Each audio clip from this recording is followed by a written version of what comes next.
أيها الذين آمنوا صلوا عليه وسلموا تسليما. الصلاة والسلام عليك يا سيدي يا رسول الله وعلى آلك وأصحابك يا سيدي يا حبيب الله.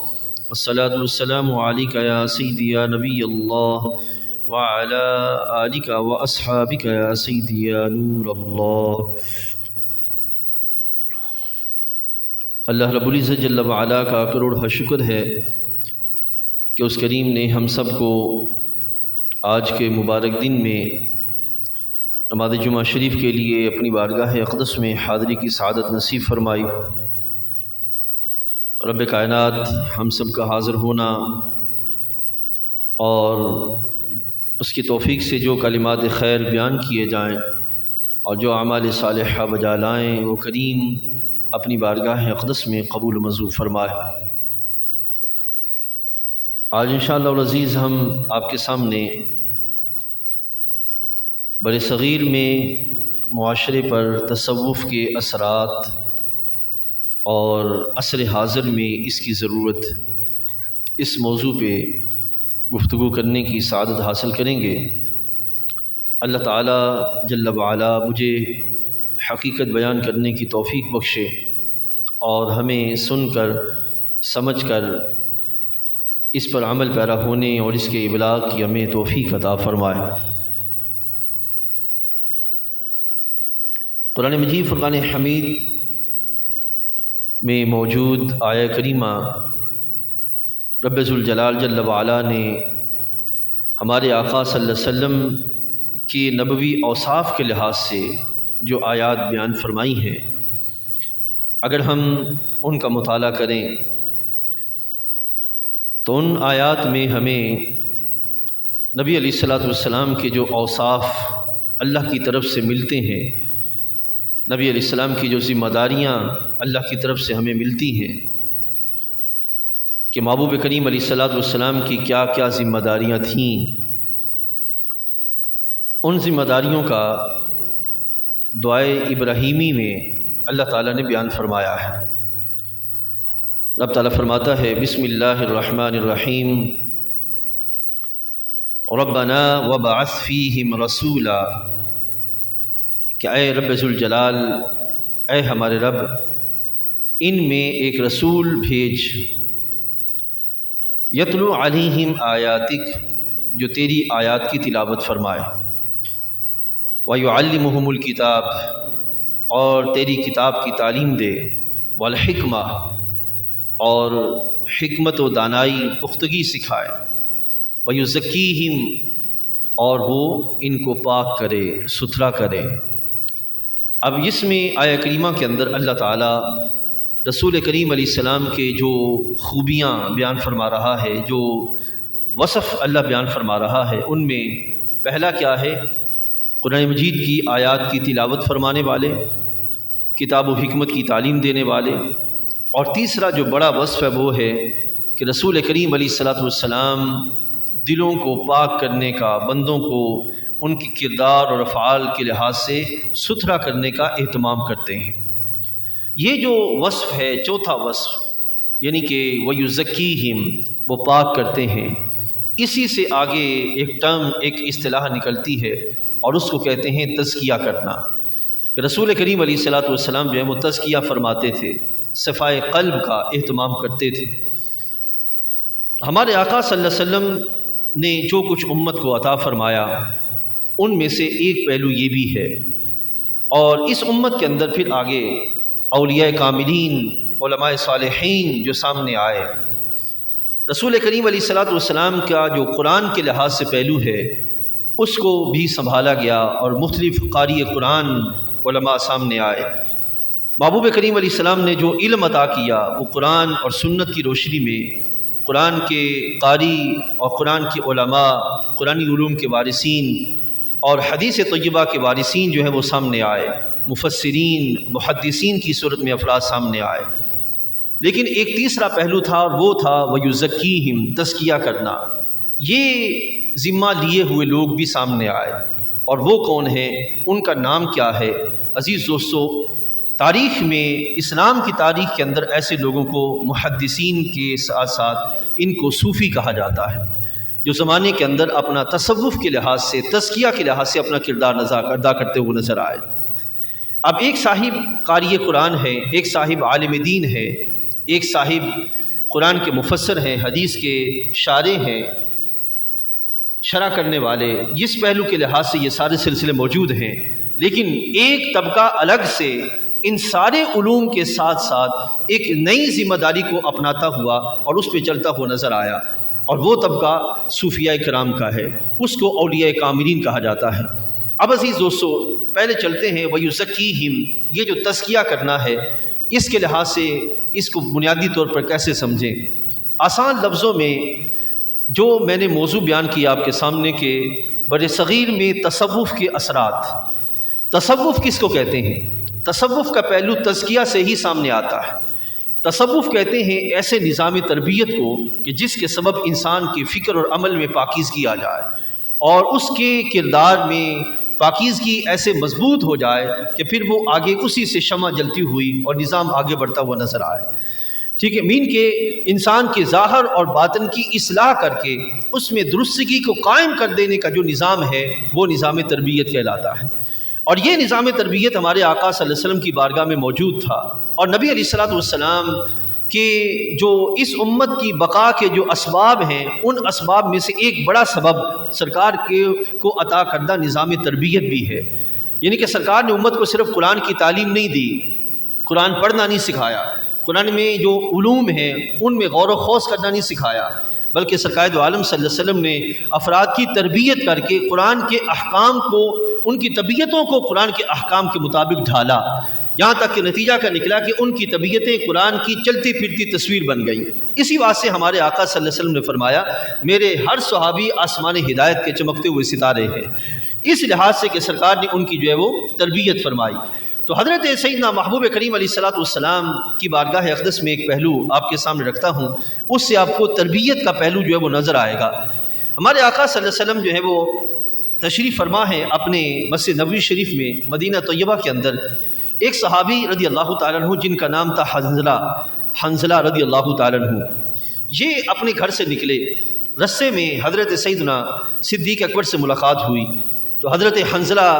عرض کرتے ہیں اے ابو بکر رضی اللہ تعالیٰ عنہ، حنظلہ منافق ہو گیا ہے۔ حضرت صدیق اکبر رضی اللہ عنہ فرماتے ہیں کہ کیا ایسے بھی ممکن ہے کہ رسول اللہ صلی اللہ علیہ وسلم کی صحبت میں بیٹھنے والا منافق ہو جائے؟ کیا ایسا بھی ممکن ہے؟ حضرت حنظلہ نے پھر اپنی کیفیت بیان کی کہ میرے نفاق کی کیفیت یہ ہے کہ جب میں نبی علیہ السلام کی بارگاہ میں ہوتا ہوں تو طبیعت کی کیفیت کچھ اور ہوتی ہے، اور جب وہاں سے اٹھ کر ہم اپنے معاشرے میں آ جاتے ہیں، گھر بچوں کے درمیان آ جاتے ہیں، پھر کیفیت بدل جاتی ہے۔ تو حضرت سیدنا صدیق اکبر رضی اللہ تعالیٰ نے فرمایا میرا بھی حال یہی ہے، آئیں نبی علیہ السلام کی بارگاہ میں چلتے ہیں۔ اب حبیب کریم علیہ السلام کی بارگاہ میں پہنچے اور وہاں پر حاضر ہو کر کچھ دیر ٹھہرنے کے بعد عرض کیا یا رسول اللہ صلی اللہ علیہ وسلم، ہم جب آپ کی بارگاہ میں ہوتے ہیں اور آپ کی صحبت اقدس میں، آپ کی چہرہ انور کی زیارت میں اور آپ کے کلام اقدس کی سننے میں ہم جو ہے وہ مصروف ہوتے ہیں، تو چلتے چلتے کیفیت ایسی بنتی ہے کہ ہم اپنی آنکھوں کے سامنے یقین کے لحاظ سے اس حد تک مضبوطی آتی ہے کہ ہم جنت اور دوزخ کی ساری کیفیات اپنی آنکھوں کے سامنے دیکھتے ہوئے نظر آتے ہیں۔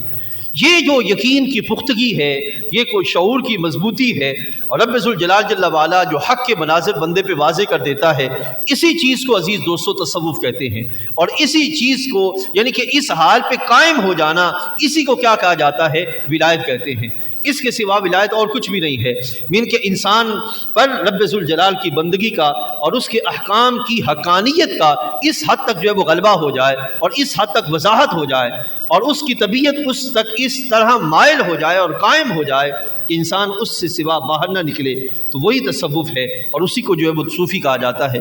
حبیب کریم علیہ السلام کی بارگاہ میں جب یہ معاملہ پیش کیا گیا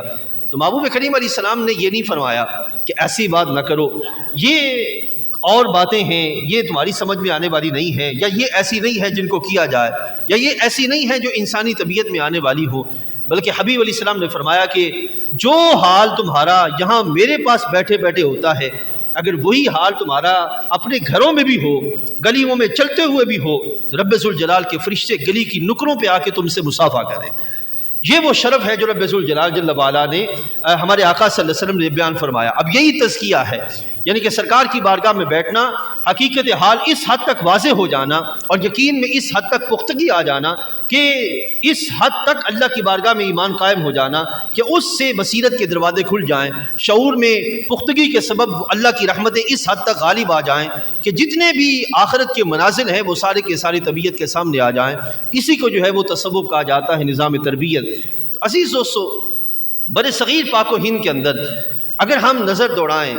محبوب کریم علیہ الصلوۃ والسلام کی جو خاص طور پر نوجوان ہیں وہ اس چیز کو خاص طور پہ سمجھیں کہ تصوف اس چیز کا نام نہیں ہے کہ سر پہ امامہ باندھنا، لمبا چوغا پہننا، ہاتھ پہ تسبیح یا ٹوپی دے کے بیٹھ جانا، اللہ اللہ محض کرتے رہنا، یہ علامات تصوف نہیں ہے، لیکن حقیقت تصوف نہیں ہے۔ حقیقت تصوف وہی ہے جو میں نے آپ کے سامنے بیان کر دی کہ شعور میں اور طبیعت میں اس حد تک ایمان غالب ہو جائے اور پختگی آ جائے کہ رب ذوالجلال جل وعلا کی بندگی کے سوا کوئی اور رستہ اختیار نہ کیا جائے، ارادی طور پر، یعنی کہ ظاہر بھی پاک ہو اور باطن بھی پاک ہو، دل میں اٹھنے والی کیفیات پر کنٹرول بھی ہو، غلبہ بھی ہو، اور رب ذوالجلال کی بندگی پر آ کے گامزن ہونے کا جذبہ بھی ہو۔ یہ کیفیت اگر ہے تو سمجھیں گے اللہ کا فضل شامل حال ہے، اس کو تصوف کا پہلو جو ہے وہ حاصل ہے، غالب ہے۔ ہمارے حبیب کریم علیہ الصلوۃ والسلام کی اس امت کے اندر جہاں آپ کو مجاہدین نظر آئیں گے، مفسرین نظر آئیں گے، مجتہدین نظر آئیں گے، محدثین نظر آئیں گے، فقہاء نظر آئیں گے، وہیں اس امت کے اندر یہ افراد بھی موجود ہیں جو نبی علیہ السلام کے اس وصف کو لے کے چلنے والے ہیں، جن کو صوفی کہا جاتا ہے۔ اور یہ صوفی یہ نہیں کہ آج سے 200 سال 400 سال پہلے پیدا ہوئے، بلکہ تسلسل کے ساتھ اس امت کے اندر جو وہ چلے آ رہے ہیں، یعنی کہ الگ سے یہ طبقہ ہے جو کہ قرآن و سنت سے باہر نہیں ہے، یہ قرآن کا قاری بھی ہوگا، حدیث طیبہ کی جاننے والا بھی ہوگا، قرآن مجید کو صحیح طور پر سمجھنے والا بھی ہوگا، لیکن انہوں نے اپنی طبیعتوں کو ڈھال لیا قرآن و سنت کے مطابق، اور جو قرآن کی طبیعت تھی اس اپنی طبیعت کو اس کے مطابق بنا لیا۔ تو اب یہ وہ کیفیت ان کی جو ہے وہ تصوف کی طرف ہو گئی۔ تو یہ جو صوفیاء ہیں، ایک وہ علاقہ ہے جو عجم کا علاقہ ہے، ایک ہے عرب کا علاقہ۔ ہم جس علاقے میں رہتے ہیں یہ عجم کے حصے میں آتا ہے، اور اس میں جو بر صغیر ہے پاک و ہند جس میں ہم رہتے ہیں، یعنی کہ پاکستان اور انڈیا اور آگے بھوٹان اور انڈونیشیا وغیرہ، یہ سارے کے سارے جو ہے وہ قریباً بر صغیر میں آتے ہیں، سری لنکا وغیرہ یہ بر صغیر میں آتے ہیں۔ اب بر صغیر پاک و ہند کے اندر اگر آپ کو یہاں تاجروں کی صورت میں اسلام آتا نظر آئے گا، مجاہدین کی صورت میں اسلام آتا نظر آئے گا، مورخین کی صورت میں اسلام آتا نظر آئے گا، تو یہ ہے کہ ان کی سبب اسلام یہاں پہ آیا۔ لیکن وہ افراد کہ جن کے سبب یہاں اسلام قائم ہوا، جن کے سبب یہاں پہ اسلام رائج ہوا، جن کے سبب اسلام یہاں پہ جو ہے وہ پھلا پھولا پروان چڑھا، اور اسلام باقاعدہ ایک شجر بہار، شجر سایہ دار درخت بن کر جو ہے وہ رائج کرتا ہوا نظر آیا، وہ کون لوگ ہیں؟ وہ صوفیاء کاملین ہیں، وہ اولیاء صالحین ہیں، علماء ہیں، وہ طبقہ ہے جن کے سبب جو ہے وہ یہاں پہ قائم ہوا۔ اگر آپ اس بر صغیر پاک و ہند میں اسلام کی تاریخ میں دیکھیں تو پاکستان کے اندر جو پنجاب کا علاقہ ہے، اور پنجاب کے علاقے میں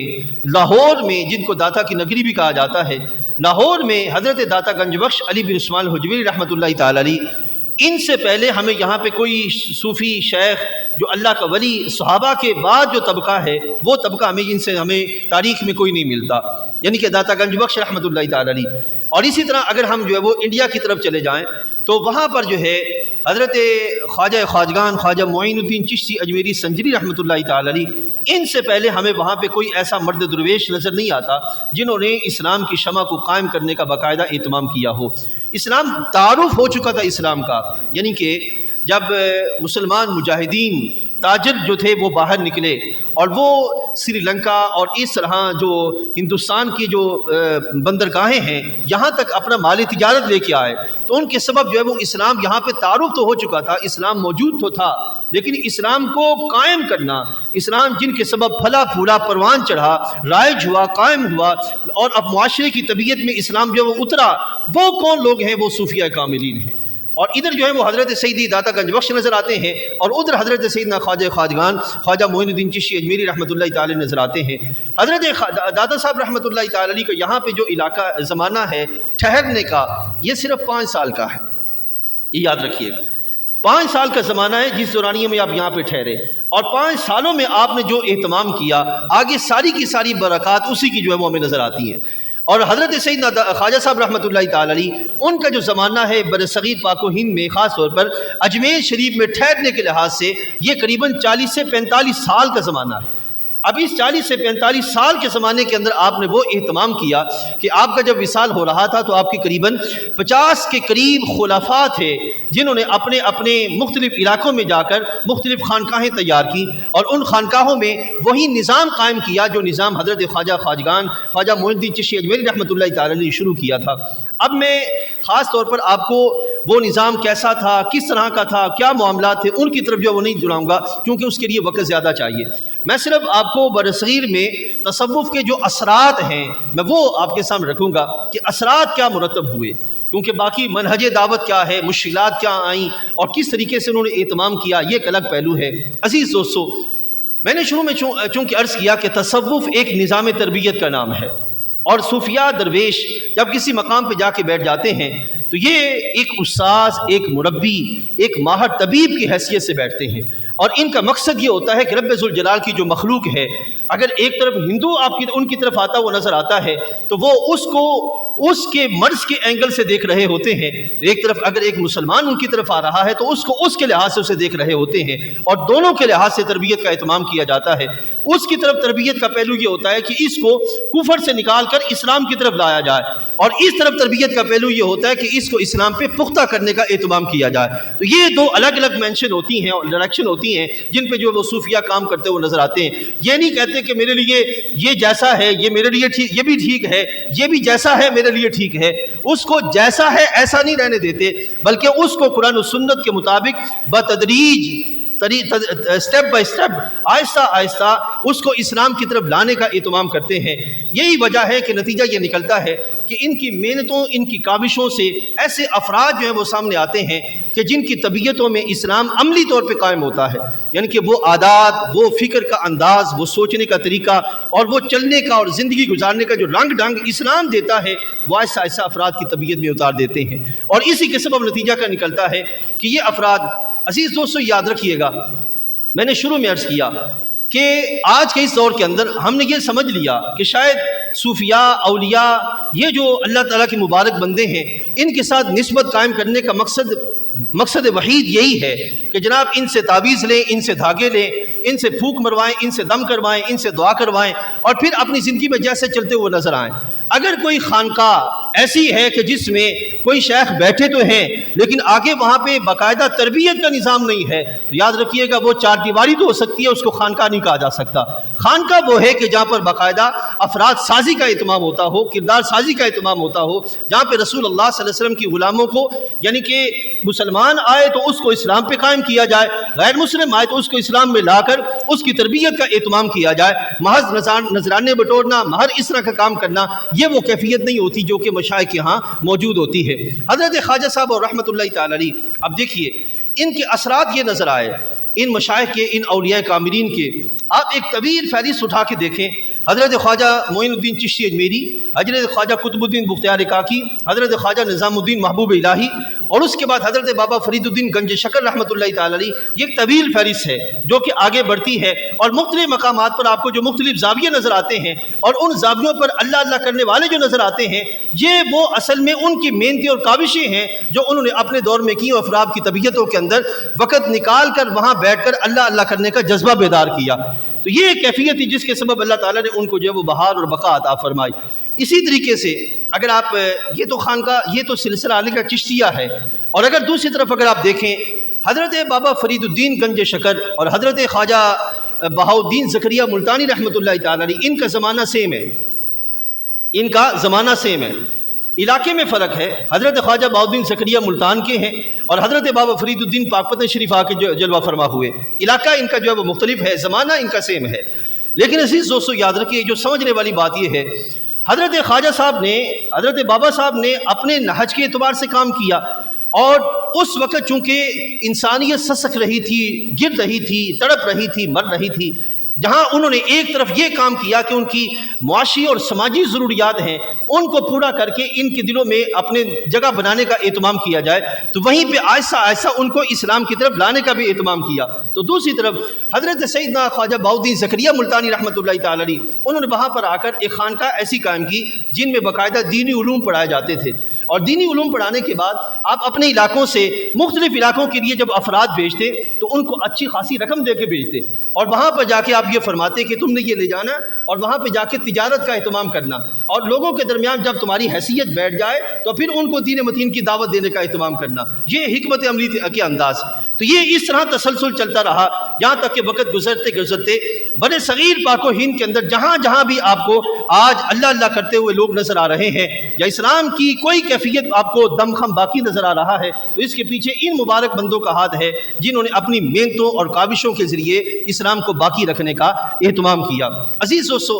ایک ہے اسلام کا سیاسی طور پہ موجود ہونا، اور ایک ہے اسلام کا روحانی اور ایمانی طور پر معاشرے کے اندر افراد کی طبیعتوں میں موجود ہونا۔ ان صوفیاء کاملین نے جو کام کیا وہ یہ تھا کہ افراد کی طبیعتوں کے اندر اسلام کو اتارا جائے اور اسلام کے مطابق ان کی طبیعتوں کو بنانے کا، سنوارنے کا اہتمام کیا جائے، یعنی کہ ان کی طبیعتوں میں بخل نہ ہو، کنجوسی نہ ہو، جو ہے وہ ظلم و زیادتی نہ ہو، جبر نہ ہو،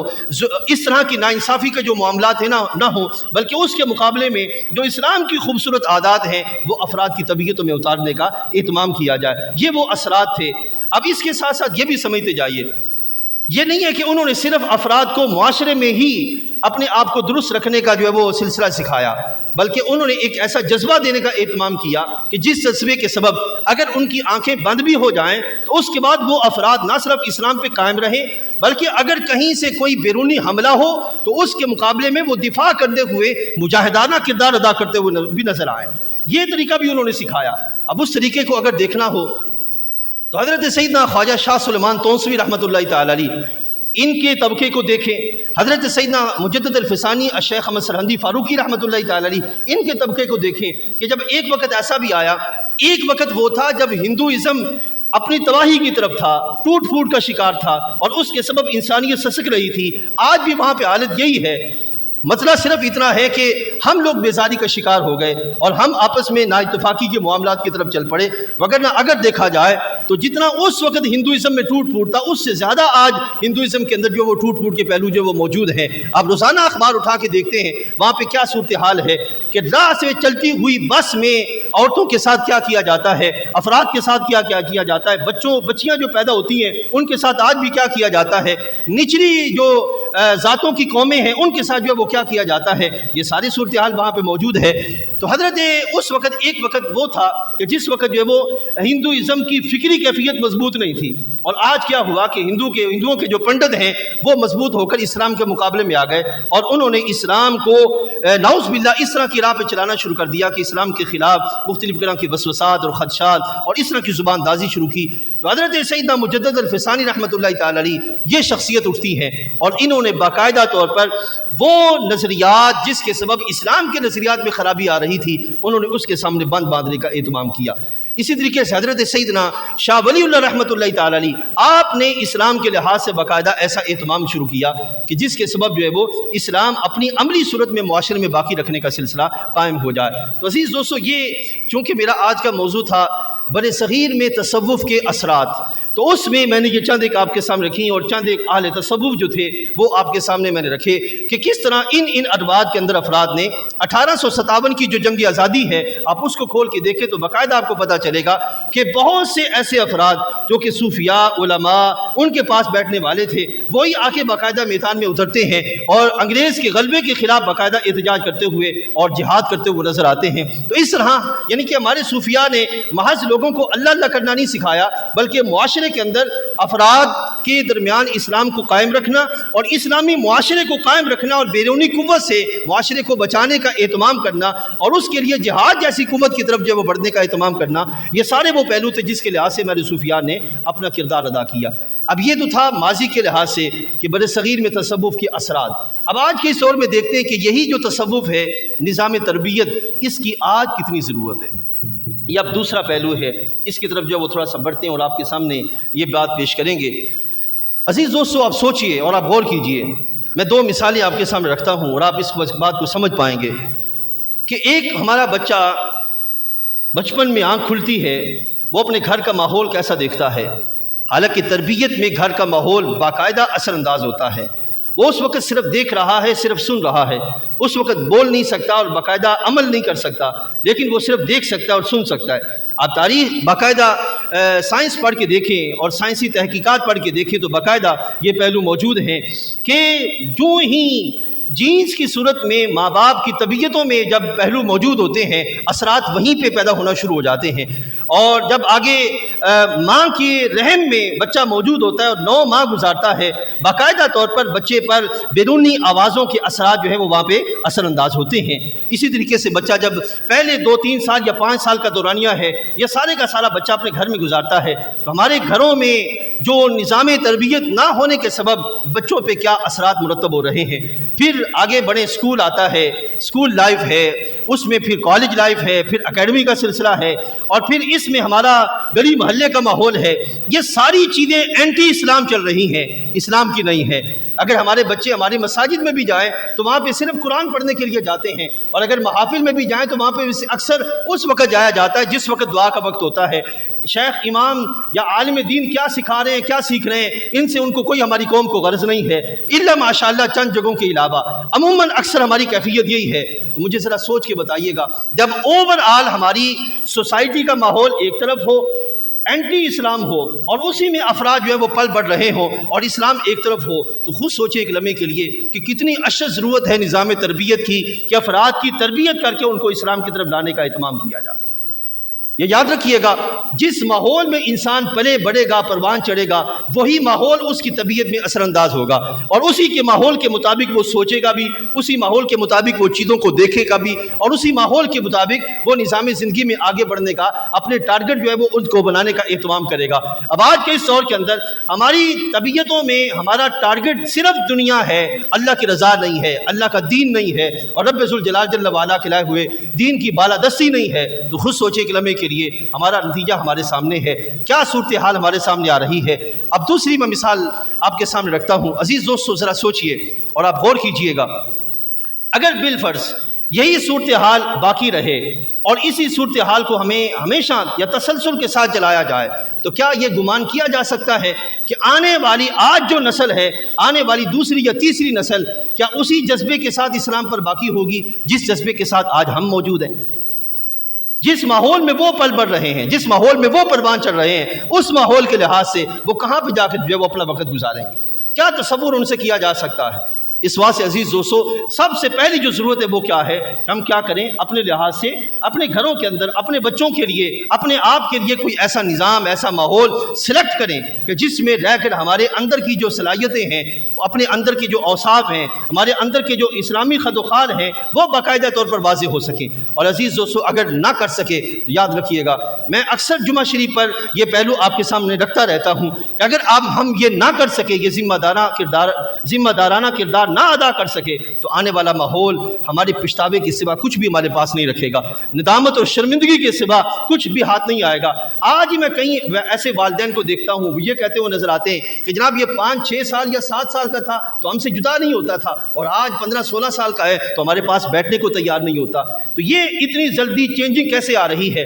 آج کبھی ایک وقت تھا کہ بچے کو کچھ پتہ نہیں ہوتا تھا کہ حیا کے معاملات جو ہیں، بے حیائی کے معاملات کیا ہیں، لیکن آج یہ ہے کہ لڑکپن میں ہی ان کے اندر ایسی عادات پیدا ہونا شروع ہو جاتی ہیں جس کے سبب بندہ حیران ہو جاتا ہے کہ آج کا نوجوان کس طرف جا رہا ہے۔ تو یہ کیا ہے؟ یہ سارے ماحول کے اثرات ہیں جو کہ ہمارے بچوں کے جو ہے وہ سامنے آ رہے ہیں۔ اس واسطے عزیز دوستو، سب سے پہلا اور لازمی عنصر وہ کیا ہے کہ ہم اپنی طبیعتوں کے اندر ایسا ماحول پیدا کریں، اپنے گھروں کے اندر، اپنی سوسائٹی کے اندر ایسا ماحول لائیں، اور اس کے لیے کیا کرنا ہوگا؟ قربانی دینی ہوگی۔ کیا کرنا ہوگا؟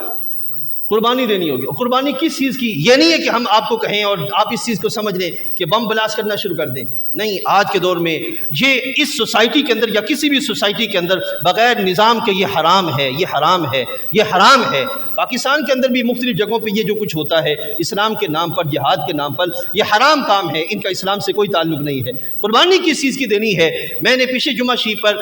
یہ عرض کیا تھا کہ ہم اپنے لیے بھی وقت نکالیں، اپنی اولاد کے لیے بھی وقت نکالیں، اپنے لیے بھی دین سیکھیں، اپنی اولاد کے لیے بھی دین سیکھیں، اور ان کے ساتھ بیٹھ کے دین سیکھیں جو کہ باقاعدہ طور پر اسلام کی سمجھ رکھتے ہیں، سوجھ بوجھ رکھتے ہیں۔ واٹس ایپ کے ذریعے دین نہ سیکھیں، ذمہ داروں کے ساتھ بیٹھ کر جو ہے وہ دین سیکھنے کا اہتمام کیا جائے۔ اب میں آپ کو اس پہلو پر بھی ایک مثال دوسری آپ کے سامنے رکھنا چاہتا ہوں۔ بہت سے دوست ہمارے علم سیکھنے کی طرف بڑھتے ہیں، جب انہیں کہا جائے کہ آپ دین سیکھیں تو اس میں وہ خود بخود علم سیکھنے کی طرف بڑھتے ہیں، اور بغیر کسی استاذ کے وہ کتابیں پڑھتے ہیں، بغیر کسی استاذ کے وہ واٹس ایپ پر کتابیں ڈاؤن لوڈ کرتے ہیں، یا یوٹیوب پر مختلف لوگوں کو سرچ کرتے ہیں اور اس کو پڑھنے کا اہتمام کرتے ہیں۔ عزیز دوستو، اگر ہم تاریخ پڑھ کے دیکھیں تو باقاعدہ ہمارے سامنے یہ پہلو بھی آتے ہیں کہ جو مشائخ کرام تھے ان کے ساتھ جو لوگ موجود تھے انہوں نے اپنے شیخ سے ہی پوچھا کہ آپ بتائیے کہ ہم کیا کریں، کس طرف چلیں، کس انداز کے ساتھ علم حاصل کریں اور کتنا علم حاصل کریں کہ وہ ہمارے لیے فائدہ بخش ہو جائے۔ ایسا ہوا۔ یقین جانیے میرے دوستو، آج کے اس دور کے اندر جتنی ضرورت اس بات کی ہے کہ باقاعدہ اپنے جو ذمہ دار لوگ ہیں ان کے ساتھ تعلق قائم کر کے ان کے مطابق یا ان کی گائیڈ لائن کے مطابق اپنے آپ کو چلانے کا اہتمام کیا جائے۔ میں بار بار کہہ رہا ہوں، ذمہ داروں کے ساتھ رہ کر جو وہ کام کیا جائے۔ اب دیکھتے ہیں حضرت داتا گنج بخش رحمۃ اللہ تعالی علیہ کی کتاب ہے کشف المحجوب۔ اکثر لوگوں کو خبر ہوگی، اور جو صحیح العقیدہ سنی ہے انہیں تو خبر ہوگی کہ کشف المحجوب ایک کتاب ہے جو کہ داتا صاحب نے تصنیف فرمائی۔ اب یہ داتا صاحب نے کیوں تصنیف فرمائی؟ عزیز دوستو، میں پہلے بھی عرض کر چکا اور پھر عرض کیے دیتا ہوں، شیخ کا پکڑنا، کسی کا مرید ہونا، کسی بزرگ کے ساتھ نسبت قائم کرنا، اگر کوئی بندہ یہ سمجھے ہوئے ہے کہ میں اپنی مشکلات کے لیے، تکالیف کے لیے، بیماریوں کے لیے، دعاؤں کے لیے، تعویذ دھاگوں کے لیے، یا یہ کہ ان کے ساتھ محض نسبت کے لحاظ سے یہ کام کر رہا ہوں، تو وہ اپنے تصور میں ناقص ہے۔ میرے سنی بھائیوں، وہ اپنے تصور میں ناقص ہے، وہ اپنے اس مبارک سفر کو انتہائی نیچ سمجھ بیٹھا ہے یا انتہائی ہلکا سمجھ بیٹھا ہے، حالانکہ حقیقت اس کے برعکس ہے۔ مجھے ذرا سوچ کے بتائیے گا کہ رزق دینے والا کون ہے؟ سوچیے ذرا، رزق دینے والا کون ہے؟ اولاد دینے والا کون ہے؟ مصائب سے نکالنے والا کون ہے؟ اگر کوئی بندہ یہ تصور لے کے بیٹھ جائے کہ یہ شیخ ہے، ان کے بغیر ہوگا ہی کچھ نہیں، یہ بولیں گے تبھی کچھ ہوگا، اس کے بغیر کچھ بھی نہیں ہوگا، تو وہ سوچ چلتے چلتے کدھر چلا جا بیٹھے گا۔ اسی بات سے ہماری سوسائٹی کے اندر کئی دفعہ ایسا ہوتا ہے کہ ہماری سنی بھائیوں کی سوچ ایسی ہو چکی ہوتی ہے کہ اگر بابا جی نہ کہیں گے تو پتہ نہیں رب تعالیٰ بھی دے کہ نہ دے۔ عجب معاملہ ہے، عجب سوچ ہے۔ ہم اپنے اس عقیدے کو درست کرنے کی ہمیں ضرورت ہے۔ بار بار عرض کر رہا ہوں، ہمیں اس عقیدے کو درست کرنے کی ضرورت ہے، اور عقیدہ درست کیسے ہوگا؟ جب اس تصوف کے رستے کو ہم صحیح طریقے سے سمجھیں گے۔ شیخ کو پکڑنے کا ہرگز یہ مقصد نہیں ہوتا کہ ہم ان سے محض یہ کام کرواتے پھریں۔ یہ کام تو وہ ہیں کہ رب ذوالجلال فرماتے ہیں تم مجھ سے ہدایت مانگو، باقی چیزیں میں خود بخود عطا فرما دوں گا۔ ہدایت مانگو مجھ سے۔ ہاں، یہ بھی سرکار نے دعا تلقین فرمائی، امت کو دعوت دی کہ تم جو ہے وہ اللہ رب ذوالجلال سے بیماریوں سے شفا مانگو، اولاد مانگو، ساری چیزیں مانگو، ضرور مانگو، لیکن سب سے پہلے سورہ فاتحہ میں ہم کیا پڑھتے ہیں؟ اہدنا الصراط المستقیم، اہدنا الصراط المستقیم، اہدنا الصراط المستقیم۔ اے اللہ ہمیں سیدھے رستے پر چلا، ہمیں سیدھے رستے پر چلا۔ اب سیدھا رستہ وہ کہاں سے آئے گا؟ آج کے اس دور کے اندر اس کی کیسے طلب ہوگی؟ عزیز دوستو، حضرت دادا صاحب رحمۃ اللہ تعالی علیہ کی بارگاہ میں ان کا مرید سوال کرتا ہے کہ شیخ میں اس رستے پر ہوں اور اس رستے پر میں کیسے چلوں؟ مجھے ان علوم کے بارے میں بتا دیجئے جو علوم مجھے ضروری ہیں کہ جن کو میں لے کے چلوں۔ حضرت دادا صاحب نے اس کے لیے وہ باقاعدہ علوم کی ترتیب لگائی کہ یہ علم حاصل کرو اور اس طرح چلو، تو پھر نتیجہ کا نکلے گا کہ اللہ تعالیٰ تمہیں ہدایت کی توفیق عطا فرما دے۔ یہ ہے وہ منہج، یہ ہے وہ طریقہ۔ اس بات سے عزیز دوستو، آج کے دور میں جتنی ضرورت ہے نظام تربیت کی شاید اس سے پہلے کبھی نہیں تھی۔ اور اگر کوئی بندہ یہ کہے کہ میں واٹس ایپ سے، یوٹیوب سے اپنی جگہ پر بیٹھے بیٹھے تربیت کا نظام لے لوں اور اپنی تربیت خود کر لوں، ایسا نہیں ہو سکتا۔ اس بات سے ضروری ہے کہ اس کو وہ ذمہ دار لوگوں کے پاس جائے اور بیٹھے اور وہاں پر جو وہ تربیت کا اہتمام کرے۔ میں یہ بھی فرق آپ کے سامنے رکھتا چلوں، ایک ہماری سوسائٹی کے اندر تربیت کا منہج یہ بھی ہے کہ اللہ اللہ کرنا تو سکھایا جائے، لیکن رسول کریم علیہ الصلوۃ والسلام کے ساتھ جو قلبی تقاؤ اور قلبی تعلق ہے اس کو اس طرح بیان نہ کیا جائے جیسے ہونا چاہیے۔ صوفیاء کاملین کا منہج ایسا نہیں تھا۔ صوفیاء کاملین کا منہج یہ تھا کہ بندہ چلتے پھرتے آج بھی خود کو ایسا ہی محسوس کرے جیسے صحابہ سرکار کے سامنے خود کو محسوس کرتے تھے۔ یعنی کہ سرکار کے ساتھ جو امتی کا تعلق ہے اور امتی کا اپنے نبی علیہ السلام کے ساتھ جو تعلق ہے، اس تعلق کو اسی نہج پہ سمجھا جائے جیسے حضور کا صحابہ کرام کے ساتھ تھا رضوان اللہ علیہم اجمعین۔ عزیز دوستو، اس طرح چلیں گے تو پھر معاملے میں درستگی قائم رہے گی، اور اگر اس سے ہٹ جائیں گے تو آج کے ہمارا موضوع تھا کہ بڑے صغیر میں تصوف کے اثرات اور آج کی ضرورت۔ تو اثرات بھی میں نے آپ کے سامنے رکھے اور ضرورت کے لحاظ سے بھی عرض کر دیا کہ ہمارے اسکول گوئنگ بچوں کو جو بچپن سے لڑکپن اور پھر جوانی کی دہلیز تک وہ ABC اور اس طرح کی دوسری چیزیں تو پڑھتے ہیں جن سے زبان پہ طوطے کی طرح رٹے مارتے ہوئے وقت گزر جاتا ہے، لیکن ان کی اخلاق میں تربیت اور فکر کے لحاظ سے پختگی کا پہلو کوئی سامنے نہیں ہوتا۔ اگر یہ کہیں کہ کل کو ہمارے بہترین جوان بنیں گے تو یہ ہماری خام خیالی ہے۔ اور اسی طریقے سے اگر آج کا نوجوان جو اپنی شعور کی پختگی میں ہے وہ چاہتا ہے کہ میں ہدایت کی راہ پہ چلوں اور بغیر رہنمائی کے وہ چلنا چاہتا ہے، تو یہ سمجھیے کہ وہ اپنے لیے بہت بڑا خطا کا رستہ جو ہے وہ ڈھونڈ رہا ہے۔ ہمارا واٹس ایپ، ہمارا یہ جو موبائل ہے، یہ سب سے بڑا فتنہ ہے اگر ہم سمجھیں۔ اگر ہم خود اپنے خیال سے چلیں گے تو یہ ہمیں گمراہی کی طرف لے جائے گا، اور اگر ہم کسی کی رہنمائی میں چلیں گے تو ہو سکتا ہے اس کے ذریعے بھی ہدایت کے بہت سے کام ہو سکیں، کیونکہ یہ انسان کے لیے بنایا گیا نہ کہ انسان کو اس کے لیے۔ اللہ تعالیٰ سمجھ و عمل کی توفیق عطا فرمائے۔ وآخر دعوانا ان الحمد للہ رب العالمین۔